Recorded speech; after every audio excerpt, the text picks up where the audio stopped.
I led them with cords of kindness, with the bands of love. And I became to them as one who eases the yoke on their jaws, and I bent down to them and fed them.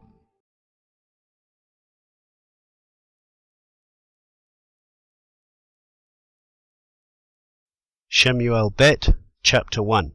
And it came to be after the death of Shaul, when David had returned from striking the Amalekites, that David remained 2 days in Ziklag.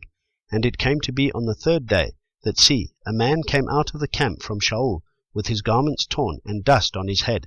And it came to be, when he came to David, that he fell to the ground, and did obeisance. And David said to him, From where do you come? And he said to him, I have escaped from the camp of Israel. And David said to him, What was the matter? Please inform me. And he said, The people have fled from the battle, and also many of the people have fallen, and are dead. And Shaul and Jonathan his son are dead too. And David said to the young man who informed him, How do you know that Shaul and Jonathan his son are dead? And the young man who informed him said, By chance I was on Mount Gilboa, and saw Shaul leaning on his spear, and see, the chariots and horsemen followed hard after him. And when he looked behind him, he saw me, and called to me, and I answered, Here I am. And he said to me, Who are you? So I answered him, I am an Amalekite. And he said to me, Please stand over me, and put me to death, for agony has seized me, but my life is still in me. So I stood beside him, and put him to death, for I knew he would not live after he had fallen. And I took the diadem that was on his head, and the bracelet that was on his arm, and have brought them here to my master. And David took hold of his garments, and tore them, and also all the men who were with him. And they mourned, and wept, and fasted until evening for Shaul, and for Jonathan his son, and for the people of Yahweh, and for the house of Israel, because they had fallen by the sword. Then David asked the young man who informed him, Where are you from? And he answered, I am the son of a sojourner, an Amalekite.